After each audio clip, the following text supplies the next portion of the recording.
Once, in a small, forgotten town nestled in the shadow of dense ancient woods, stood an old, decrepit house. This house, known as Blackwood Manor, had been abandoned for decades. It was said that a chilling curse lingered within its walls, a curse that had claimed the lives of its previous inhabitants in the most gruesome of ways.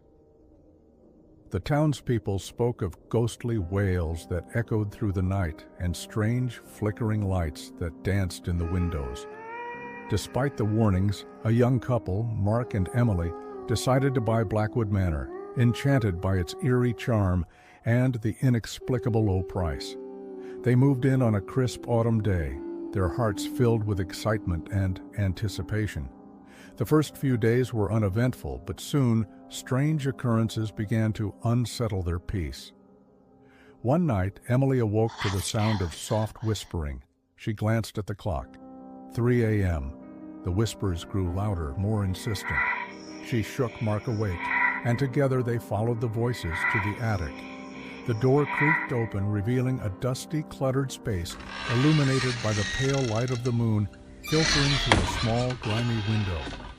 In the corner they saw an old, ornate mirror covered with a tattered cloth. As Mark lifted the cloth, a chilling draft swept through the room, extinguishing their flashlight.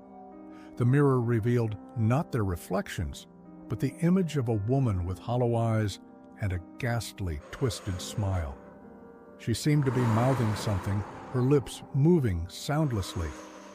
Emily felt an icy hand on her shoulder and spun around, but there was no one there. Terrified, they rushed downstairs and decided to leave the house the next morning. But the house had other plans. That night, the whispering returned louder and more frantic.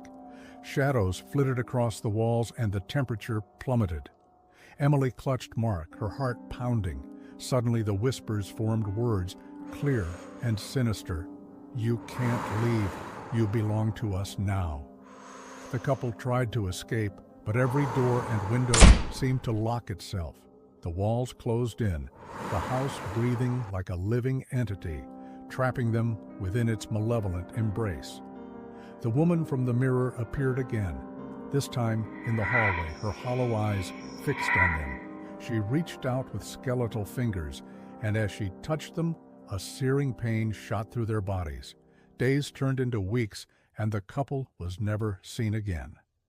Blackwood Manor stood silent and foreboding, a dark silhouette against the sky. The townspeople whispered about the curse, about the couple who had vanished, and about the mirror that still held the souls of the damned. Years later, a new family moved into the house, unaware of its sinister history. On their first night, they heard whispers coming from the attic. The cycle of horror continued, for Blackwood Manor was a house that hungered for souls, a house that would never rest until it had claimed its due.